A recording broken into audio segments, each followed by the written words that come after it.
हिंदू के गुरु, मुसलमान के पीर, सात देव नौखंड में सोहम सत्य कबीर, मेरे हृदय मंदिर के आराध्य सदगुरु कबीर साहब और उनके नेमी प्रेमी सभी भक्तजनों को सप्रेम साहे बंदगी साहे। यहाँ जितने भी छात्र छात्राएं आए हैं उनको भी सप्रेम साहे बंदगी साहे। मैं आप लोगों का ज्यादा समय नहीं लूंगा, वैसे ही काफी समय ले लिया है हमारे पदाधिकारियों ने, तो मैं संक्षेप में अपनी बातें रखने का प्रयास करूंगा। मैं समझ सकता हूं क्योंकि आज के समय में जो हमारा धैर्य है वो बहुत कम हो चुका है। हम कोई भी चीज को 1 मिनट से ज्यादा सुनते नहीं है। अब रील्स तो 1 मिनट की होती है, 30 सेकंड की होती है, उससे ज्यादा हमारा धैर्य बचा नहीं है, तो मैं 1 मिनट से ज्यादा ही लूंगा।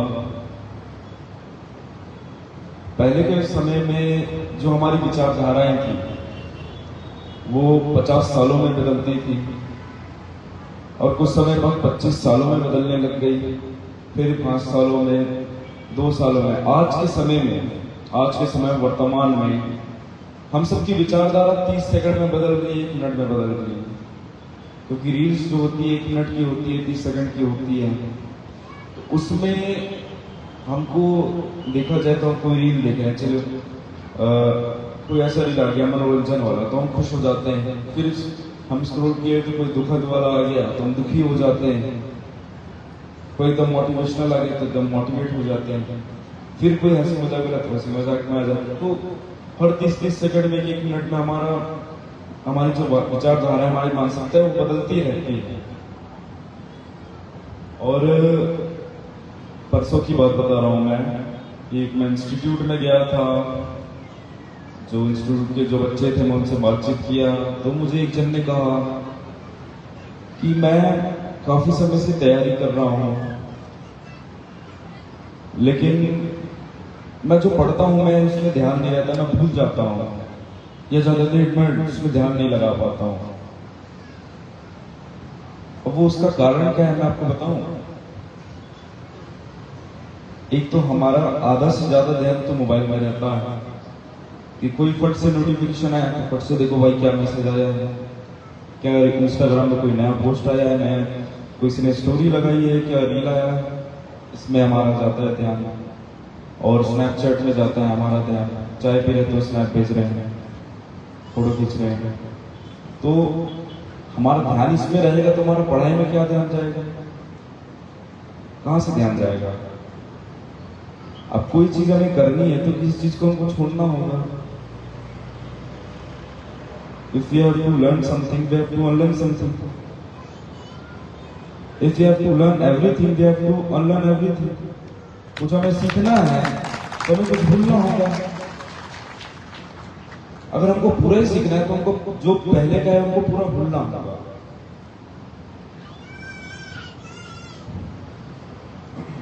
मैं यहाँ कबीर पंथ की बात करने नहीं आया हूं, मैं यहां आया हूं जो ये कार्यक्रम है सदगुरु कबीर प्रगट उत्सव का है। जो हमारे सदगुरु कबीर साहब हुए, सदगुरु कबीर हुए, वो 1500 के समय में उनका प्रकट हुआ काशी में, लहरतरा में।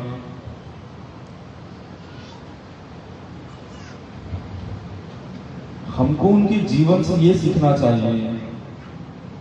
अब वो जब तक उनका शरीर रहा, जब तक उनकी इच्छा रही इस जगत में रहने की,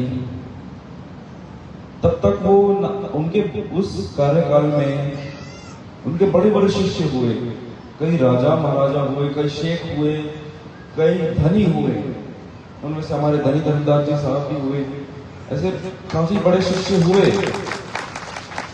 लेकिन हमारे सदगुरु कबीर चाहते तो अपना जीवन इनके महलों में, इनके बड़े घरों में, बंगलों में भी बिता सकते थे, लेकिन उन्होंने अपना जीवन कभी इनके महलों में, बंगलों में नहीं बिताया, कभी नहीं बिताया। आज के समय में हम देखते हैं तो संतों को देखते हैं, वो कई करोड़ों की लागत से बनवाते हैं, बड़ा बड़ा मठ मंदिर बनवाते हैं, उसमें अपना फिर जीवन व्यतीत करते हैं। लेकिन हमारे सदगुरु कबीर इसके पूरे विरोध में थे। या कोई लोग होते हैं जो गली गली गांव गांव घूम के भिक्षा मांगते हैं, भिक्षांदेही जीवन चलाने के लिए, उसका भी विरोध करते थे सदगुरु कबीर। और सदगुरु कबीर जीवन भर कपड़े का काम किए, कपड़े का काम किया उन्होंने। और जो उनका हक का जो पैसा था, जो उनकी मेहनत का जो पैसा था, मान लीजिए उनका मेहनत के 50 रुपए होते हैं, लेकिन वो 50 रुपए भी नहीं लेते थे, उनको 10 रुपए रहते थे, क्योंकि मेरे 10 रुपए से काम चल जाएगा, इसलिए मैं 10 रुपए रखूंगा, मुझे पूरे 50 रुपए नहीं चाहिए। क्यों? हमारे सदगुरु कबीर हमें ये सिखाते हैं, साईं इतना दीजिए जामे कुटुंब समाए, मैं भी भूखा ना रहूं साधु ना भूखा जाए। सदगुरु कबीर की ये विचारधारा थी कि भाई मुझे इतना ही दो कि ना मैं भूखा ना रहूं, मेरा परिवार भूखा ना रहे, और कोई साधु संत आता है या फिर कोई जरूरतमंद व्यक्ति आता है, कोई भूखा व्यक्ति आता है, वो भूखा ना रहे, बस मुझे इतना दो। लेकिन आज के समय में लोगों के पास इतना ज्यादा पैसा है कि आधा देश उनके पैसों से खा सकता है रोज का खाना, आधा देश। कई लोगों के पास तो इतना पैसा है कि पूरा देश खा सकता है खाना।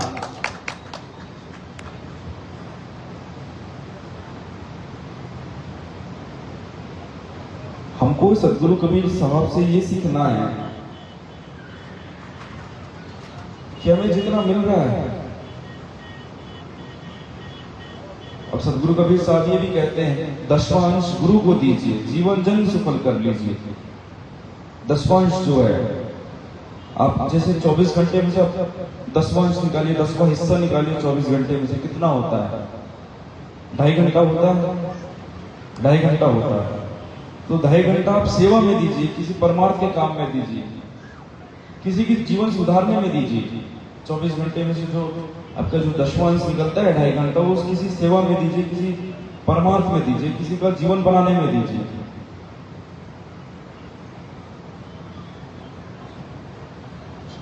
और आज के समय में जो इतना ज्यादा चमत्कार में नमस्कार हो रहा है, मैं उसके बाद बताना चाहूंगा।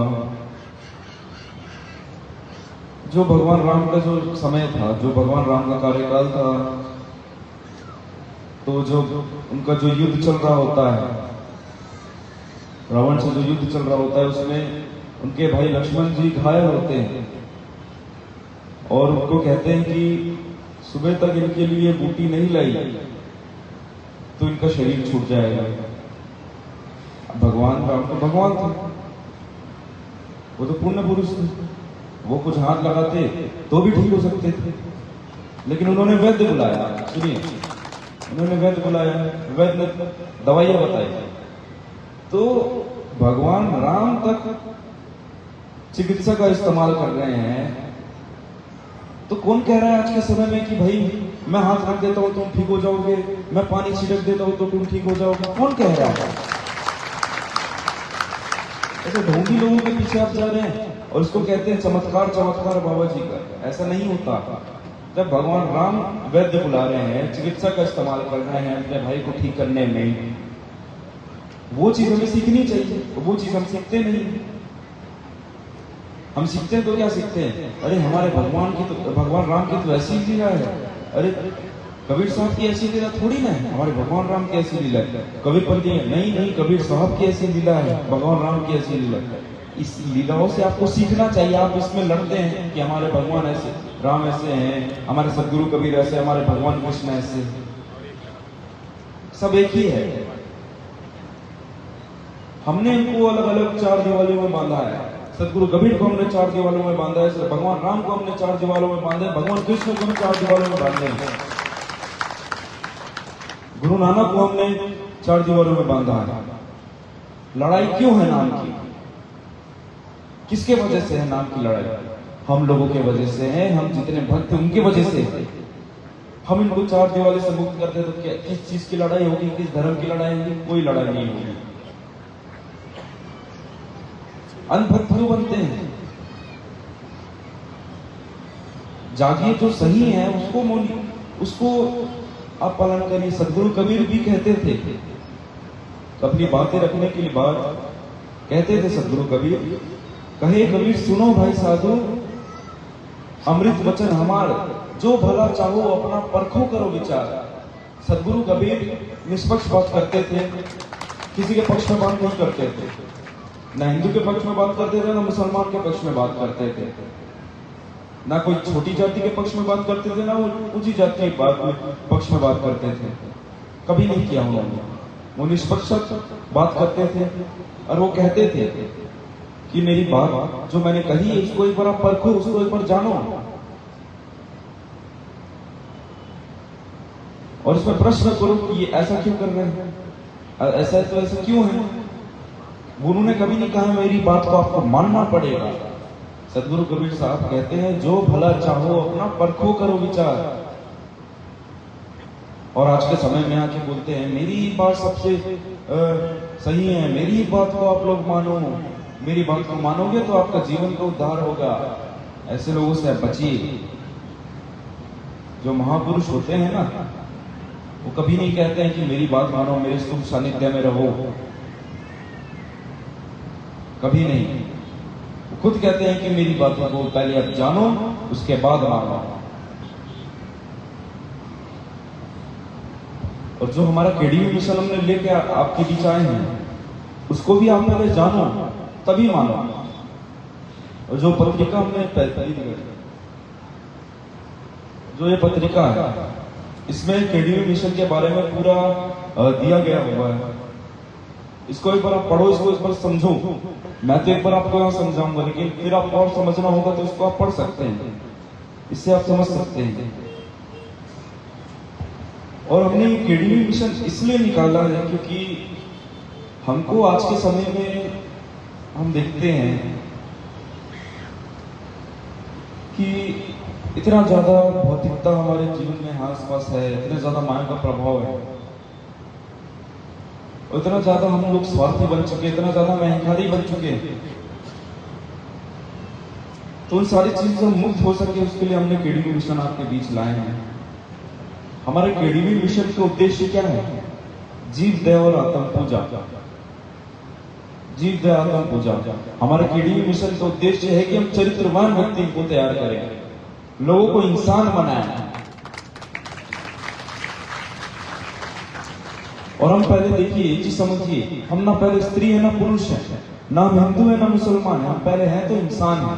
हमको पहले इंसान बनना है, उसके बाद आप जो बने, हमको पहले इंसान बनना है। इंसान बनने में ध्यान देना। इंसान तब बनेंगे जब हमारे अंदर इंसानियत आएगी। भले शरीर तो इंसान का मिल जाएगा, लेकिन इंसानियत आना जरूरी है। और इंसानियत कैसे आएगी? बड़े आदमी तो आप कैसे बनेंगे? दूसरों से अच्छा करके। इंसान आप कैसे बनेंगे? दूसरों से अच्छा करके। इंसान तब आप बनेंगे जब आप दूसरों के लिए अच्छा करेंगे। बड़े आदमी तब बनेंगे जब आप दूसरों के लिए अच्छा करेंगे। हमको दूसरों से अच्छा नहीं करना है, ये चीज समझिए। हमको कभी दूसरों से अच्छा नहीं करना है। हमको करना है तो दूसरों के लिए अच्छा करना है, ना कि दूसरों से अच्छा करना है। तभी हम इंसान बनेंगे, तभी हमारा स्वार्थ हटेगा, तभी हमारा अहंकार हटेगा। और अब देखिए क्या होता है, जो आज के जो युवा है, और किसी को डॉक्टर बनना है, किसी को इंजीनियर बनना है, किसी को वैज्ञानिक बनना है, किसी को पुलिस में जाना है, इसकी तैयारी करते हैं। जब ये नहीं होता है तो हम बहुत ज्यादा उदास हो जाते हैं, हम हार मान जाते हैं जीवन से। अब कि ये हमारे से नहीं हुआ, अब हम क्या करेंगे? सर पकड़ के बैठ जाएंगे। कई दिनों तक हम खाएंगे पिएंगे नहीं, टेंशन में रहेंगे, फिर धीरे से डिप्रेशन में जाएंगे। ये क्यों होता है? ये इसलिए होता है जब हम रास्तों को अपना लक्ष्य मान लेते हैं। ये इसलिए होता है, जो रास्ता है हमारा उसको हम लक्ष्य मान रहे हैं। डॉक्टर बनना हमारा रास्ता है, पुलिस बनना हमारा रास्ता है, वैज्ञानिक बनना हमारा रास्ता है, नेता बनना हमारा रास्ता है। लक्ष्य क्या है? सेवा। क्योंकि आप डॉक्टर बनते हैं, डॉक्टर बन के आप लोगों का इलाज करेंगे, पशु पक्षियों का इलाज करेंगे, आपकी वजह से उसको नया जीवन मिलेगा, वो एक सेवा होगा। आप पुलिस वाला बनेंगे, जो क्राइम हो रहे हैं उसको आप कम करेंगे, किसी और लोगों की सुरक्षा करेंगे, सुरक्षा देंगे, वो भी एक सेवा है। आप वैज्ञानिक बनेंगे, साइंटिस्ट बनेंगे, नए नए आप आविष्कार करेंगे। आविष्कार किसके लिए करेंगे?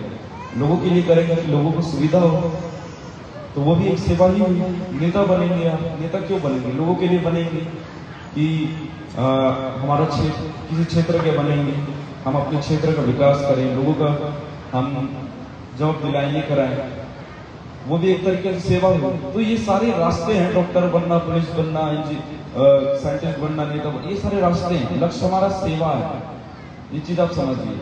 जब आप रास्ते और लक्ष्य में आप क्लियर हो जाते हैं तो आप कभी डिप्रेशन में नहीं जाएंगे, कभी आप हार नहीं मानेंगे, ये चीज समझिए।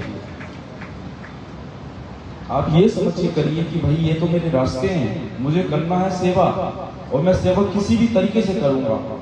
चलो मैं डॉक्टर नहीं बन पाया, मैं इसमें फेल हो गया, कोई बात नहीं, मैं कोई और रास्ता ढूंढूंगा। हमारे अंदर प्रेशर रहता है कि हमको भाई अपना पूरे लक्ष्य को पूरा करना है, हमको हमारा लक्ष्य डॉक्टर बनना, ये नहीं है। हमारा लक्ष्य सेवा करना। जब आप लक्ष्य में क्लियर होंगे तब आप जरूर वो चीज कर पाएंगे, और जरूर आपका जीवन बहुत सरल होगा। जरूर आपके वजह से कई लोगों को मदद मिलेगा, कई लोगों का जीवन बनेगा, जब आप लक्ष्य को, अपना लक्ष्य सेवा समझेंगे। आप सब समझ रहे हैं कि नहीं समझ पा रहे हैं? और बातें तो बस इतनी थी मुझे आप लोगों के बीच जो रखनी थी, मैंने आप लोगों के बीच अपनी बातें रख दी हैं। और आप लोगों को कुछ भी बनना है तो आपको अपना मोबाइल से थोड़ा दूर होना पड़ेगा। अब मोबाइल, देखिए हर चीज का हम सही उपयोग भी कर सकते हैं, लेकिन हम मोबाइल में भी सही उपयोग करते हैं। मोबाइल से हम पढ़ाई भी करते हैं, मोबाइल से हमको गूगल से कई सारी जानकारी भी मिलती है। किसी भी चीज का हम सही उपयोग करें तो वो बहुत सही है, बहुत ठीक है।